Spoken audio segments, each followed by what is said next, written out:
Descubra o portal da Câmara Municipal de Macaé. Nele você encontra informações atualizadas, agendas e serviços ao cidadão. O site oficial é uma ferramenta essencial para quem deseja acompanhar de perto as atividades legislativas e estar por dentro de tudo o que acontece na nossa cidade. Acesse agora e conheça tudo o que nossa cidade tem a oferecer. O portal da Câmara Municipal de Macaé é um espaço dedicado à transparência e à prestação de serviços, facilitando o acesso a informações e promovendo a participação cidadã. Não deixe de visitar e explorar todas as funcionalidades disponíveis.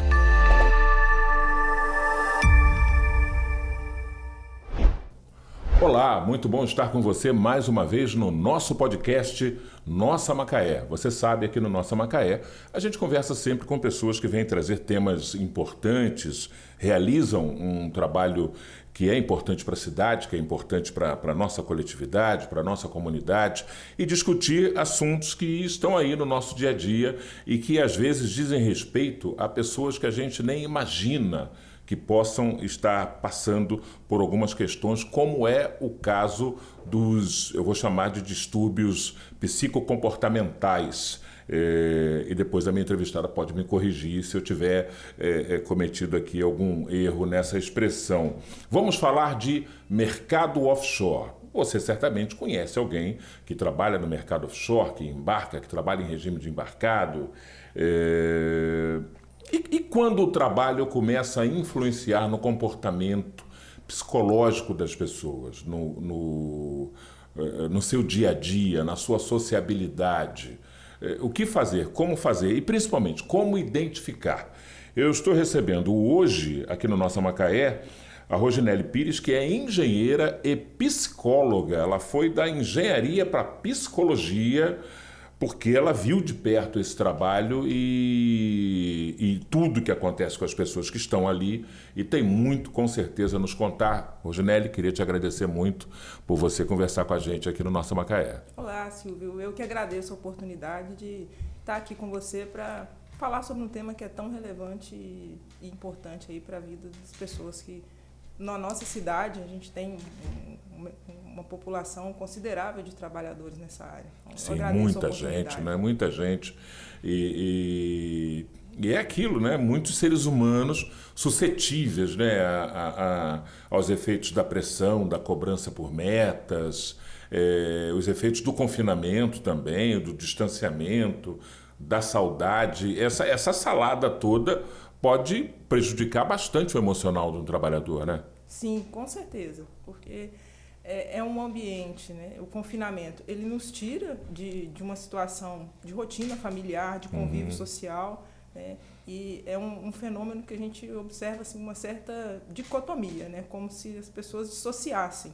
Tem uma vida embarcada e uma vida no período de desembarque, né? Certo. E isso daí, essa divisão, ela gera uma carga cognitiva, uma carga emocional que, ao longo do tempo, pode trazer consequências, né, para a saúde das pessoas. A gente vai continuar, né, nesse ponto, mas antes um pouquinho, eu queria voltar um pouquinho e te perguntar o seguinte: em que momento uma engenheira decide ser psicóloga? É uma pergunta que eu ouço com frequência, né? Mas foi justamente, eu sou uma pessoa que eu sempre gostei muito de ler, sou uma pessoa apaixonada pela leitura, né? E ao longo da minha vida sempre tive aptidão para a área de exatas, por isso fui para a área de engenharia, foi a minha primeira opção de carreira. E justamente no momento que eu estava trabalhando embarcada, eu trabalhava como coordenadora, né, de uma área, então trabalhava ali com um grupo grande de pessoas, liderando equipes, e nessa convivência... Você é uma gestora de pessoas a bordo. Exato, de pessoas e especificamente na área de manutenção de equipamento. Né?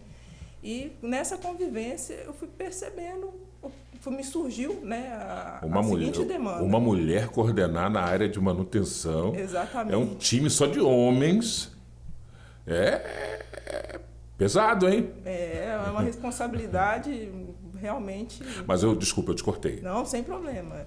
É uma história muito curiosa, então fica à vontade. E aí você estava ali fazendo a gestão de pessoas na área de manutenção. Exatamente. E me surgiu essa vontade. quero conhecer mais o comportamento humano, o que influencia, e vendo algumas questões de saúde que chegavam a mim por parte da equipe. Eu, na área de gestão de pessoas, ao invés de fazer um MBA, uma pós específica em gestão de pessoas, eu achei melhor a área da psicologia. Porque eu queria realmente me aprofundar um pouco mais nesse lado humano das relações.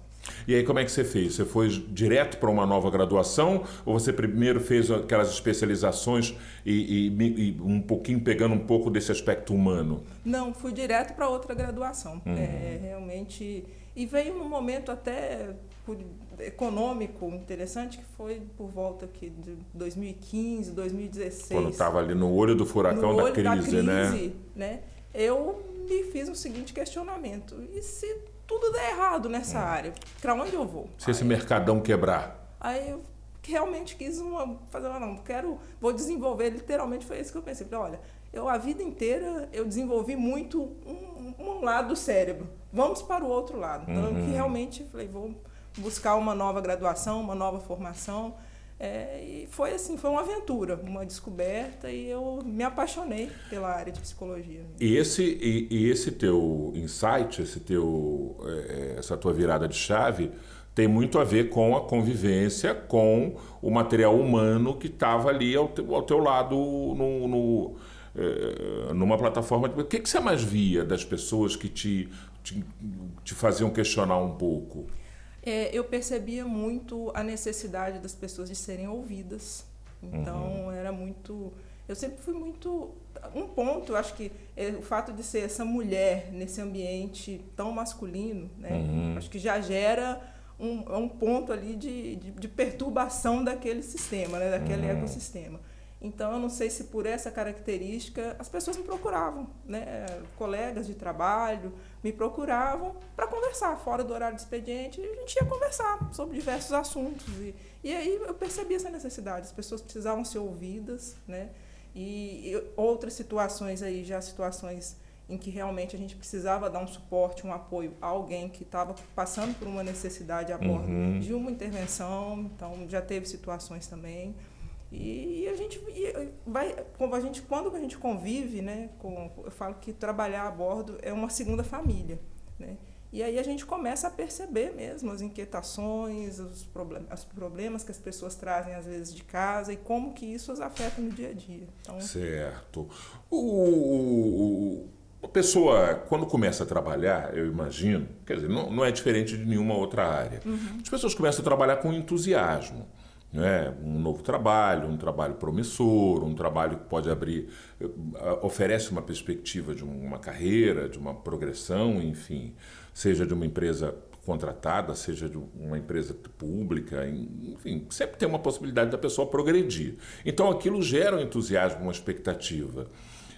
Mas há um momento em que isso tudo vai arrefecendo diante do peso da responsabilidade, né, de estar ali naquela indústria que é pesada, afinal de contas, né, porque ela tem metas muito, muito definidas e que são cobradas. Os sinais de que esse processo está acontecendo, há sinais parecidos para todos ou eles sempre vão variar de pessoa para pessoa? Tem as variações, mas de uma maneira geral, o primeiro sinal que a gente pode dizer assim, chamar a atenção, é a falta de motivação. Quando a gente começa a perceber uma falta de motivação com o trabalho, uma falta de motivação com as atividades, pode ser um sinal de alerta, de que, tem o que está acontecendo, né? Porque a gente precisa dessa motivação. Que vale lá e vale em todas as outras áreas. Todas as outras áreas, né? Então, um outro ponto que pode ser um sinal de alerta é a autopercepção, a nossa autopercepção de eficácia. Aquela coisa de, às vezes, a gente começar a sentir que estou improdutivo, eu não consigo ser eficiente, ou então não tenho meu trabalho reconhecido, e a pessoa mesma não reconhece o próprio trabalho, isso é um sinal de alerta. Né? E a falta de concentração também. Né? Assim, aquela coisa da pessoa não conseguir focar no trabalho, não consegue pensar no trabalho. E à medida são pequenos sinais de alerta e aí certo. A gente tem que observar a progressão disso ou não. Certo. Isso se aplica a todas as áreas. Por exemplo, a pessoa para falar daquele que trabalha no regime de embarque, né, que fica lá 14 dias e desembarca. É muito comum, não é muito comum, mas a gente já observou em algumas pessoas um surgimento de um quadro de tristeza nos 24, 48 horas que antecedem ao embarque, né? Vai dando uma melancolia, como se a pessoa estivesse se preparando para uma espécie de ruptura, qualquer que seja. Isso também é um sinal? Também é um sinal, e isso se conecta um pouco com o que eu tinha falado anteriormente, dessa divisão, né? essa dissociação, de certa forma, de um tipo de vida e outra. Né? E isso gera esse sofrimento. Né? Isso gera uma ansiedade, a pessoa começa a ficar... Você tem situações, né? Uma pessoa que tem uma escala pré-definida, ela pode apresentar esse tipo de sintoma, vamos dizer assim, 24, 48 horas antes. Tem aqueles casos de pessoas que às vezes não têm uma escala muito bem definida. Então, aquela pessoa vive naquela situação, podem me chamar para embarcar, será que vão me chamar, não vão me chamar? Daí eu não posso programar nada muito... A pessoa ela perde o controle do planejamento das atividades corriqueiras da vida. E isso gera um desgaste, isso gera uma ansiedade. Então, isso daí também, dependendo de como esse grau de ansiedade está afetando a pessoa, é um sinal de alerta também. Né? E por que eu falo da pessoa? Porque não só pessoas diferentes, mas às vezes momentos de vida diferentes, para uma pessoa isso pode ser um gatilho provocador de ansiedade, para outras isso pode ser altamente motivador em determinado momento da vida. Então, por isso... Não funciona igual para todo mundo. Não funciona igual para todo mundo, e eu ressalto isso. Momentos de vida diferentes, a mesma pessoa pode ter respostas diferentes. Certo. Eu já ouvi uma frase uma vez que dizia o seguinte, que assim, a indústria do petróleo é uma máquina de moer gente, obviamente do ponto de vista emocional. Você concorda com isso? Concordo que pode ser, justamente por essas características. Aí eu vou dar um foco de uma maneira geral, é uma indústria que realmente a gente tem um comprometimento com essas metas desafiadoras, a questão de produção. É uma indústria importante, né? É uma indústria para a economia importante, do país. É uma indústria que ela experimenta, né, inovações tecnológicas contínuas, então é algo que exige, né, do profissional que trabalha nessa indústria uma atualização constante. Né? Então, isso de uma forma geral, e especificamente para quem trabalha a bordo, tem todo esse aspecto do confinamento, do regime de turno, né?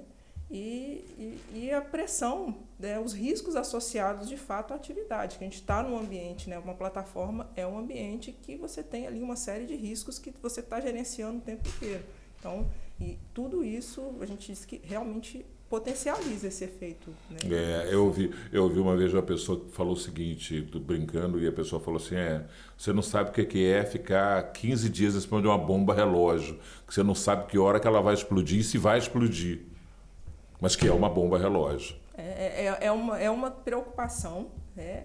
E é uma realidade de quem trabalha embarcado. A gente tem essa consciência, né, dos riscos, e isso faz parte da nossa cultura. Né? O trabalhar com foco em segurança, a gente acorda, dorme, respira, pensando em como as nossas ações vão impactar na segurança, né, de todos ali. Então, isso é algo muito presente, né, na rotina de quem trabalha embarcado. Mas aí eu te pergunto o seguinte, essa é uma constatação sua enquanto profissional da área de psicologia, de saúde comportamental. Você vivenciou essas oscilações do comportamento lidando com pessoas, e aí, se você sabe disso, as companhias, as corporações também sabem, mas o que elas fazem para mitigar esses efeitos? Eu até deixo essa pergunta como faço uma primeira. As empresas monitoram esses quadros, elas de forma preventiva? Sim, há um monitoramento. E aí, né, tanto a parte que a gente fala de riscos, né, esse monitoramento de riscos, gerenciamento de riscos operacionais, né? Esses com certeza. Esses, né, são muito monitorados, a gente responde, né, a agências aí governamentais. E, de uma forma geral, a parte humana. De saúde, né, a gente tem uma série de normas regulamentadoras no Ministério do Trabalho e que a gente responde por isso. E esse ano a gente teve uma atualização, né, da NR1, com foco nesse programa de gestão de riscos à saúde do trabalhador e dando uma ênfase aos riscos psicossociais também. Então, tem uma série de definições nessa norma, novas, e as empresas têm até 2026 para se adequar e responder esses requisitos. Mas isso vai significar, por exemplo, na hora do trabalhador fazer o exame periódico, de tempos em tempos tem que ser feito para ver a sua saúde, também incluir ferramentas de percepção de como está essa saúde mental também? Também. Isso já existe hoje, a gente já existe uma definição de critérios para fazer avaliações psicossociais, e isso, com essa revisão da NR1, há um reforço, né, do monitoramento sobre como estão sendo feitos, né? A norma, ela não dá a diretiva de como fazer, mas ela exige que seja feito e vai ter fiscalização, né? Então, é um dos instrumentos. E fora isso, né, as próprias empresas têm as suas políticas, né, de saúde mental, de saúde do trabalhador, e isso envolve o quê também? Acaba que envolve o lado financeiro da empresa, né? A gente sabe muito bem que para um trabalhador ser produtivo, ser eficiente, ele tem que estar bem, a gente tem que estar bem, né? Então, e aí a gente fala no conceito de saúde global, né? A saúde, ela envolve o bem-estar físico, o lado social e emocional também. Certo. Com certeza as empresas devem se preocupar com isso.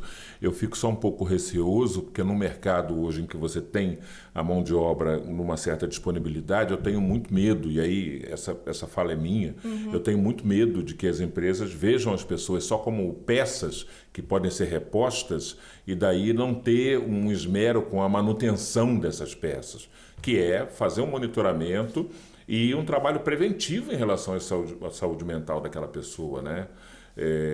Querer fazer com que ela se mantenha bem emocionalmente, não só para a produção da empresa, mas para o bem da própria pessoa. Sim, e isso é muito sério. A gente sabe que tem empresas e tem empresas. Exato.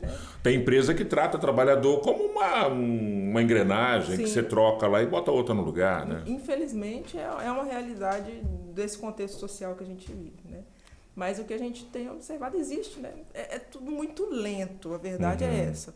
Mas a gente percebe que há uma cobrança, vamos dizer assim, né, da responsabilidade social das empresas. E essa responsabilidade social, ela envolve como a empresa lida com o seu trabalhador também, né? Certo. Você enquanto psicóloga, você é uma psicóloga clínica, você é terapeuta? Sou psicóloga clínica, psicanalista e trabalho muito com esse foco de orientação profissional de carreira. Certo. Então, essas questões, justamente investigando e tentando prover recursos para essas situações do impacto do trabalho na saúde da pessoa, né? Certo. O contingente de trabalhadores do mercado de óleo e gás, ele é grande na tua carteira de clientes, de quem te procura para buscar o teu serviço? Sim, tem. Principalmente por causa... eu atendo o Brasil todo, até fora do Brasil, né? Porque por causa da possibilidade do atendimento online, né? Mas presencialmente... eu tenho uma carteira de pessoas da área da indústria petrolífera. Sem entrar num detalhamento, obviamente, porque essas questões são de foro íntimo, mas o que mais chega no consultório? O que é recorrente dentro dessa camada aí de quem trabalha no mercado de petróleo e gás? O que eu tenho observado, né, é essa questão da ansiedade, do desânimo e, é interessante, essa insatisfação com o trabalho. E às vezes... isso não é nomeado de forma explícita no primeiro momento. E aí, à medida que a gente vai trabalhando, às vezes a gente percebe que o quanto que aquela situação que a pessoa traz como sofrimento muito ligado às pessoas, a esse desânimo, essa falta de motivação, essa falta de disposição para as suas atividades cotidianas, a ansiedade. E aí a gente começa a investigar, às vezes isso está associado ao trabalho. Tem muito de frustração nisso, por exemplo, ter uma progressão bloqueada, não se ver valorizado, não se ver seguindo uma reta de crescimento ali dentro da escala da empresa, isso também pode afetar muito? Pode afetar. E um ponto que às vezes a rigidez, às vezes a pessoa não conseguir perceber uma forma de sair daquela situação. Às vezes é comum, a pessoa traz uma queixa e tal, mas não consegue ver uma outra saída, um outro plano. Tá, mas e se isso está te fazendo tão mal, vamos tentar traçar um outro caminho? E é isso que eu busco trazer com o meu trabalho, sabe? Na área da atuação, na área de orientação de carreira. É tentar buscar alternativas, né, e possibilidades para a carreira, de forma que essa carreira, a atividade laboral, ela seja algo positivo, né, na vida da pessoa. Porque o trabalho do terapeuta, né, gente, ele não estala o dedo e as coisas mudam, ele não dá um manual de viver a vida para a pessoa, mas é apontar possibilidades, né, fazer com que a própria pessoa perceba essas possibilidades, né, esses caminhos que ela pode percorrer. E estimular, obviamente, também um pouco da vontade dela percorrer. Exatamente. Um certo encorajamento, né? Que é o que o terapeuta faz. Questão ligadas à ingestão de substâncias, álcool, drogas, sejam lícitas e ilícitas, eles também são muito recorrentes? São muito recorrentes. A gente observa, né, levantamentos estatísticos na área, são muito recorrentes, principalmente o alcoolismo. Certo. É uma válvula de escape, é uma muleta muito utilizada, né? Sim, como uma fuga mesmo, né, dessa realidade que às vezes se torna insuportável para a pessoa. Certo. A desesperança às vezes, né? A dureza.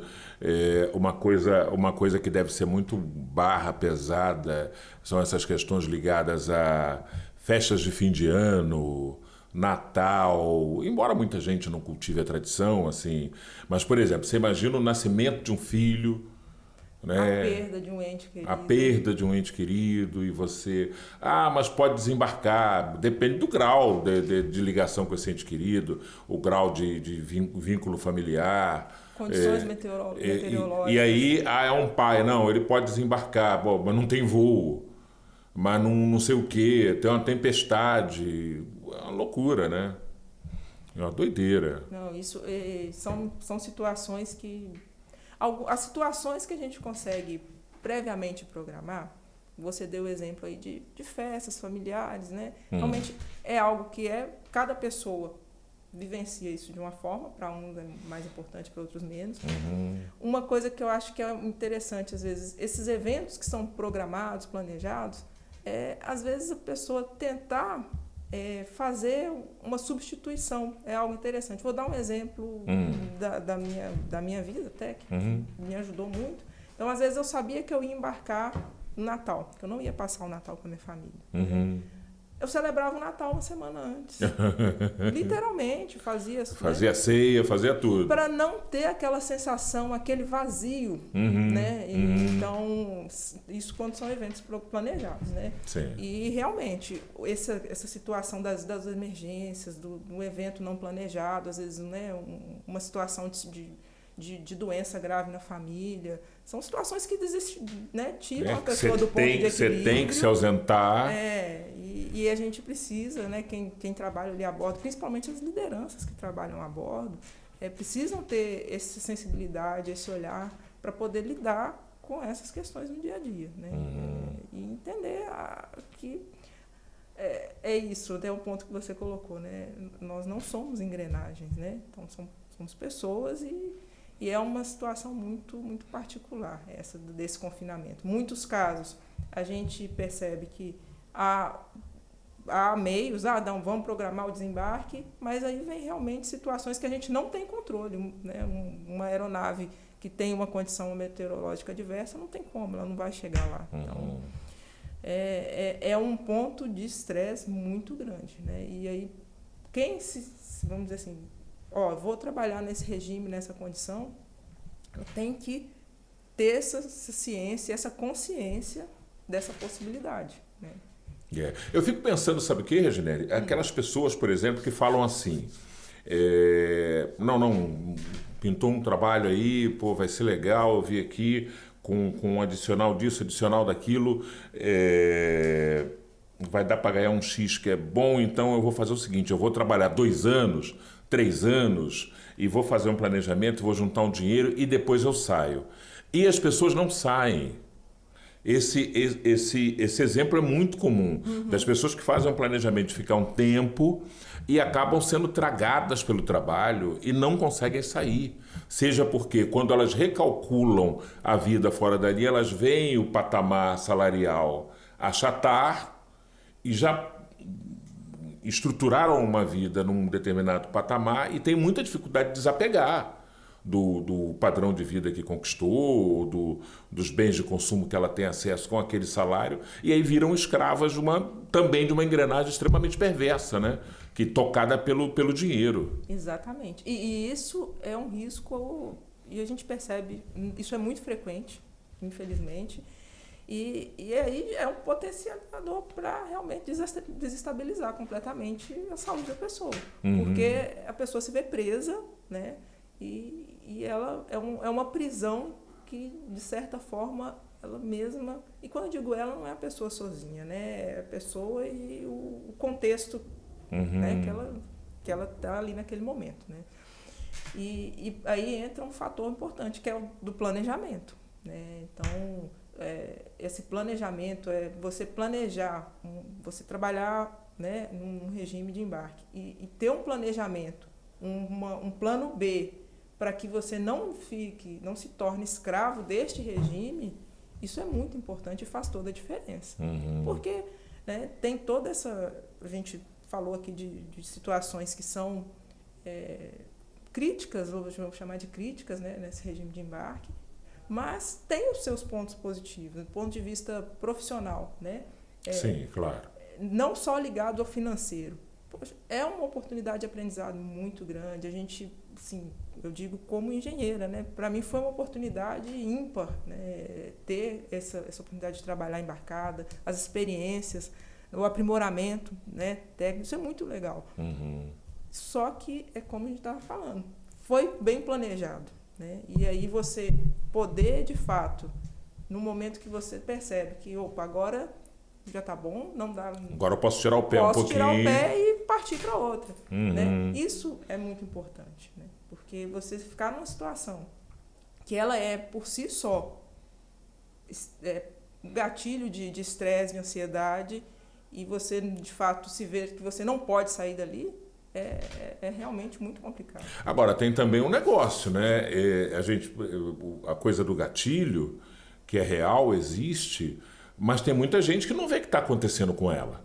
Tem muita gente que está dentro de um determinado distúrbio, vamos chamar assim, mas não se vê atingida, afetada por um distúrbio. E aí, não, mas eu bebo só para relaxar, eu bebo só... E quando cada vez mais ela vai bebendo, por exemplo, vamos falar do álcool, cada vez mais ela está bebendo e não se dá conta de que ela está entrando num processo de estar se prendendo a um vício. Aquilo fica... Até porque a bebida é muito social, né? Então, não é como drogas ilícitas que por si só já... Não, a bebida é muito social o tempo todo, ela é estimulado o consumo. Então, a pessoa não vê que, de repente, ela está virando um alcoólatra, vamos supor. Ela não nota, ela não percebe. Então, para ela fazer a virada de chave, também teria muito a ver com essa percepção. Opa, o trabalho está me fazendo mal. Essa engrenagem que eu estou inserido está me prejudicando. Mas nem todo mundo eu acho que consegue, né? Nem todo mundo consegue. E aí entra um ponto que é muito importante, que é justamente a rede de apoio. Que eu chamo de rede de apoio, mas são as relações que a gente constrói ao longo da vida. Certo. E essas relações, tanto no ambiente de trabalho quanto no ambiente familiar, elas são extremamente importantes, né? No caso, por exemplo, de uma pessoa que trabalha embarcada, ela ter essa rede de apoio em terra, essa questão da família, dos amigos, e se perceberem alguma coisa, né? Ajudar essa pessoa. E no caso da relação de trabalho, os colegas de trabalho, as lideranças, a gente ter esse olhar um para o outro, a gente fortalecer essas relações é muito importante. Acho que uma coisa importante também seria as famílias, principalmente, né, entenderem também um pouco, né, desse trabalhador, de como ele chega, de como ele retorna, de como a cabeça dele... Vamos usar o linguajar que as pessoas que embarcam usam. Como é que ele desce? Como é que essa pessoa ela sobe de um jeito, ela desce de outro. Né? Então, às vezes, num primeiro momento, ficar jogado no sofá é natural, eu chamo de despressurização, né? Acho que a pessoa precisa desse momento. E muita gente, aparentemente, não entende, né? Um momento do outro, não entende de que ele precisa desse instantezinho aí de transição para a vida cotidiana, e isso acaba gerando muito conflito, às vezes, né? Sim, a gente observa muito esses relatos também. Porque é como se o profissional que está ali embarcado, ele ficou uns 14 dias fora, de repente ele cai ali. Pode perlim pim-pim, ele aparece na sala e pronto. Né? E esse estranhamento, ele é real. Né? Se a gente for parar para pensar, a rotina que a pessoa tem ali a bordo, ela tem que ter uma adaptação emocional. Por quê? Se eu estou ali a bordo, a gente está constantemente em estado de alerta. É fato, você dorme, acorda, você está em estado de alerta o tempo todo. Então, você desembarcou, você está em casa, aí o seu cérebro vai ter que dissociar. Opa, agora eu já estou num ambiente seguro, né? Então isso leva um tempo. Tem a questão do sono, né? Então, botar o sono em dia, botar o sono em dia, porque nos dois regimes de trabalho, tanto o regime de turno, então, ou seja, a pessoa às vezes trabalhou a noite toda, então tem a virada de turno a bordo, então a pessoa chega em casa, o sono está todo desregulado. E a pessoa que trabalha em sobreaviso, ela não faz turno, mas ela fica de prontidão. Então, é uma pessoa que dorme mal, pode acordar de madrugada, às vezes dorme... No geral, o número de horas de sono é muito reduzido. Né? Então, essa adaptação e essa compreensão da família, não só na chegada, mas até mesmo quando a pessoa está a bordo. Né? Às vezes eu observava que certos problemas que chegavam para as pessoas que estavam a bordo, poxa, será que não dava para dar uma... essa compreensão da família, esse suporte, eu vou chamar até de suporte. A pessoa que trabalha embarcada, ela precisa ter um bom suporte emocional e até mesmo assim, um suporte de tarefas do dia a dia mesmo. Ela tem que ter aquela segurança de que, olha, eu estou aqui, mas está tudo sob controle, tá? As coisas estão andando embaixo. Porque isso aí, você consegue desocupar um pouco essa carga mental para poder dar foco naquela situação que você está vivendo naquele momento lá agora. Pouco mais de 5 anos atrás, antes da pandemia, foi flexibilizado o uso do celular nas plataformas, né? Principalmente por causa do WhatsApp. Eu não sei... de repente, se você souber, você pode contar para a gente. Eu não sei se isso foi decidido como uma forma de facilitar a comunicação dos trabalhadores com terra e socializar um pouco mais com as suas famílias, ou se foi para combater o excesso no valor das contas de telefone nas plataformas, porque os telefones das plataformas, muita gente talvez não saiba, embora eles tenham números parecidos com os telefones de terra, eles são telefones de sistema de satélite. Sim. As ligações são muito caras. As ligações das plataformas para fora, e você que daqui liga para uma plataforma para falar com alguém, a ligação é caríssima, né? O pulso é absurdamente alto. Então, eu não sei o que motivou, mas o fato é que se liberou o uso do celular para utilizar, por exemplo, o aplicativo de mensagens WhatsApp. Passou a chegar mais problema na plataforma para as pessoas, não passou? Porque o cano que arrebenta ou o Juninho que tomou a nota vermelha na escola vira notícia para o pai ou para a mãe lá em cima. Isso não é um problema, não? É o que eu falei. Isso vai somando, né? E dependendo de como a pessoa lida, isso se torna um problema. Né? Às vezes a pessoa trazia alguma coisa... Porque, assim, é uma situação de impotência. Né? Você está diante de algo... Poxa, eu estou embarcado. Você vai vendo ali uma série de coisas. Você não tem o que fazer, mas chega aquele problema, isso fica na sua mente. Isso fica ali te trazendo uma certa angústia e tal. Então, Isso Me contaram. Eu não posso praticar, eu não posso cometer inconfidência, mas me contaram uma vez que a bordo uma esposa ligou para o marido, desesperada para falar para o marido que um rato tinha entrado dentro de casa. O que o cara pode fazer lá no meio do oceano, gente? Como é que ele vai fazer com que um rato saia de dentro de casa, ele lá em Deus me livre, no meio do mar? Né? Quer dizer, precisa de ter senso também, né? Quem está em terra precisa ter um desconfiômetro, um senso do que reportar para quem está lá. Não dá para levar qualquer besteirinha e o que é pior, fazendo o status de um grande problema que não é, né? Exatamente. É aí que eu falo, é esse suporte que a pessoa precisa ter, porque realmente é entender primeiro. Eu acho que às vezes talvez falte essa percepção de um pouco mais do que é essa realidade que o familiar está vivenciando, né, a bordo. Talvez trazer um pouco mais para a família o que é isso, quais são as dificuldades, né? E assim, esse filtro ele é extremamente importante, porque você está embarcado com a cabeça em um problema que você não pode resolver, que você não pode atuar, em uma interrupção. Isso tudo vai gerando um desconforto, sofrimento, e ao longo de 15 dias, aí de 15 dias, ao longo de anos, né, isso vai se somatizando. Você vai juntando aquelas pedrinhas ali, quando você vê, você tem uma montanha, né? Exatamente. Vai somatizando toda aquele amálgama ali de problemas, de distúrbios. Síndrome do pânico. Se a gente pudesse colocar numa escala percentual, percentualmente, qual o tamanho desse fenômeno entre trabalhadores embarcados? Olha, eu não tenho um número para te passar, mas é algo mas que a gente... se você pudesse arriscar um percentual, você arriscaria 30%? 20%? Talvez uns 20%, entre 10% a 20%. Assim, né? Não é algo que a gente vê com tanta frequência. Não é epidêmico. Não.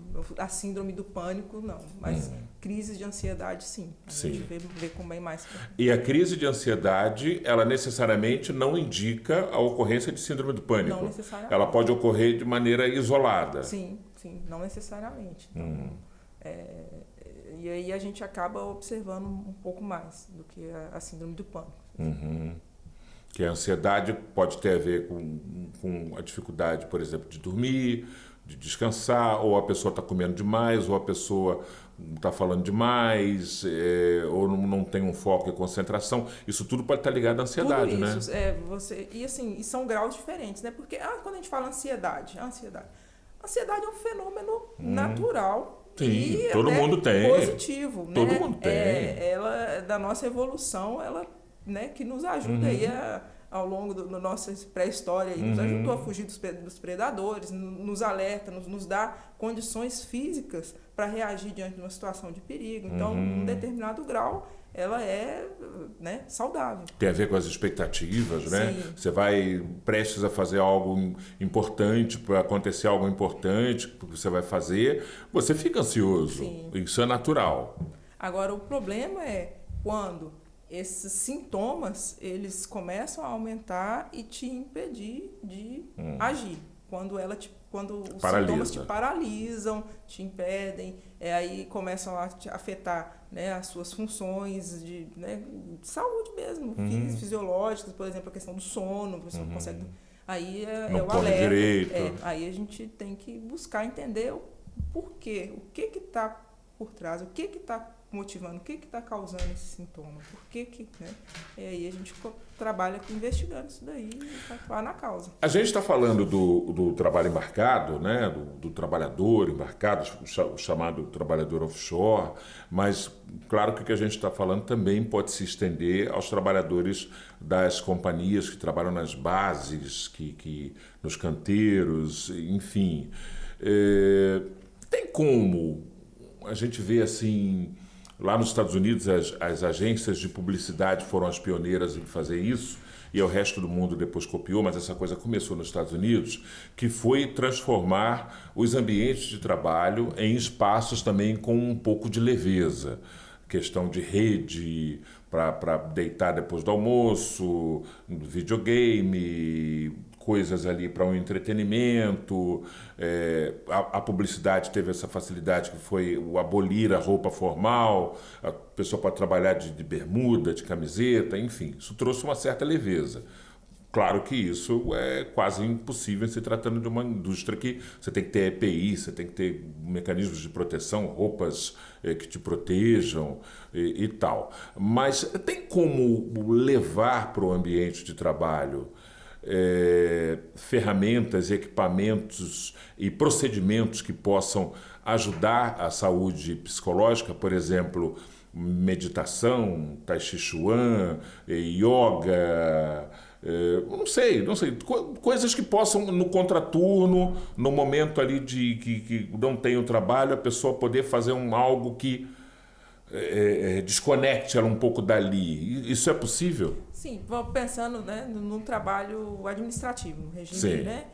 É possível e algumas empresas já adotam algumas práticas, coisas assim, momentos de meditação, às vezes uma pausa para fazer uma ginástica laboral, né? Você levantar um alongamentozinho. Um alongamento, isso já te dá ali aquela pausa para você respirar, para você ter um outro tipo de contato ali com o seu colega do trabalho, dar uma descontraída. Então, esse tipo de prática tem espaço e bem recomendável, porque essas pausas ao longo do dia, elas fazem diferença, né, no nosso lidar com o trabalho.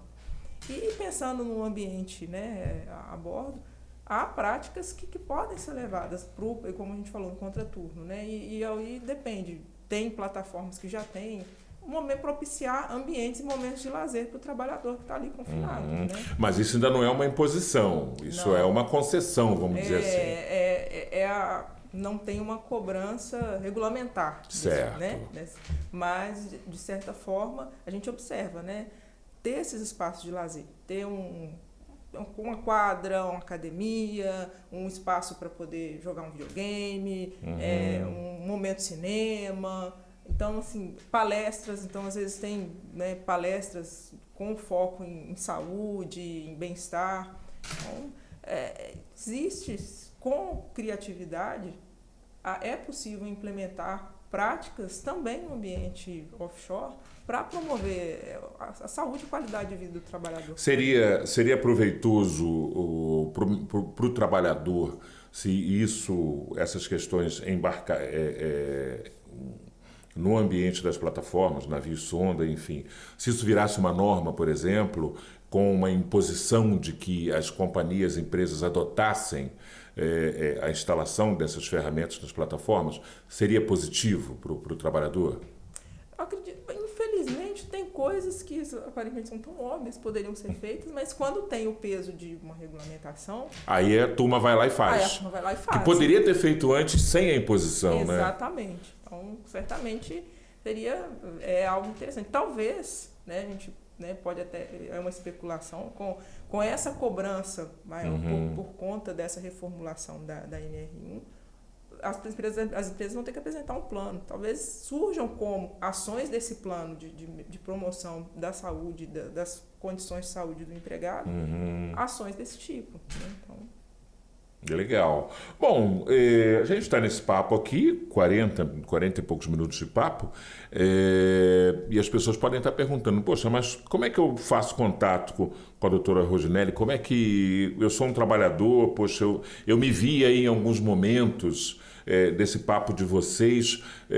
Você atende online e presencial? Isso, também? Também. Você está nas redes sociais? Tenho Instagram, assim, não sou uma entusiasta, mas estou... Mas as pessoas conseguem estabelecer contato contigo por lá, pelo Instagram. Qual é o teu Instagram? É roginelli.psi. Roginelli com dois L's. Com dois L's no final, .psi. @roginelli.psi, de psicóloga. Isso, né? exatamente. @roginelli.psi. Por lá pode mandar mensagem para você, interagir contigo, marcar uma consulta, marcar um papo. Sim, então pode entrar em contato comigo pelas redes sociais, né? Mandar uma mensagem direta. Também pelo próprio pela própria rede social, pode ter acesso ao meu site. Eu tenho uma homepage que tem algumas informações. Se você interessante. quiser ler, qual o seu site? www.roginellepires.com.br www.roginelepires.com.br. O Roginelli com dois L's. Com dois L's, no final. Não é isso? Bom, Roginelli, queria te agradecer muito por a gente poder falar um pouco sobre esse aspecto do mercado de petróleo, do mercado offshore, que é um aspecto muito pouco falado. Eu acho que rola um certo tabu, né? Em falar desse lado da questão do trabalhador, mas isso tem que ser falado porque, afinal de contas, a produtividade e o bom rendimento no mercado só vai ser obtido com pessoas boas para trabalhar, no sentido de estarem dispostas, animadas, entusiasmadas. E quando se tem um distúrbio emocional qualquer, paralisante principalmente, o rendimento cai. E aí não é justo que essa pessoa seja olhada como um parafuso, né? Que você tira e coloca outro parafuso. Quer dizer, tem que ser feito um trabalho para lutar pela manutenção da saúde emocional dessas pessoas, e eu acho que você lança muita luz sobre isso quando traz esse tema aqui para a gente. Eu queria te agradecer muito. Silvio, eu que agradeço, né? Como mais uma vez a oportunidade. E assim, é um recado, né, para quem está aqui assistindo a gente nesse momento. Os sintomas, né, se tiver desmotivação, falta de interesse, muita perda de concentração ou outras situações que te estão trazendo sofrimento, às vezes as pessoas têm a tendência a, não, sou forte, não, que isso comigo não. Não sinta vergonha, receio, o autoconhecimento. E ao perceber que tem alguma coisa que não está muito bem, procure ajuda, procure um profissional, converse a respeito, né? Às vezes um amigo, alguém próximo, não fique sozinho tentando resolver esses problemas, porque é algo que nós somos humanos e a gente é uma grande rede, né? A gente precisa se ajudar, né? Então fica esse recado, porque o trabalho ele faz parte da nossa vida e deve ser algo associado à nossa saúde e bem-estar, e não o contrário, não algo que nos traga adoecimento. E dar uma de ostra, se fechar em si mesmo num momento como esse, não funciona, né? Não, nem um pouco. Valeu, mais uma vez, muito obrigado, sucesso, e vamos voltar a falar mais um pouco brevemente, tá bom? Tá, joia. É isso aí, gente. Esse é o nosso Macaé, como eu sempre digo, né? A gente falando de coisas importantes aqui, tocando em pontos que são fundamentais para a gente conhecer um pouco mais da nossa sociedade, das pessoas com quem a gente interage e trazer um pouco de luz sobre assuntos importantes para nós. Eu lembro mais uma vez, se você não é ainda um assinante do canal TV Câmara, assine o canal, ativa lá o sininho das notificações, porque aí o nosso conteúdo vai chegar para mais e mais pessoas, o YouTube vai entregando para mais gente, tá bom? Compartilhe esse podcast com os seus amigos, familiares, com os seus colegas de trabalho, é muito importante, compartilha com eles também, tá bom? Espalha aí para todo mundo, que é para a nossa voz poder chegar para toda Macaé, toda a região de todo o Brasil, é isso. Bom, temos um encontro marcado na nossa próxima edição, um forte abraço e até lá!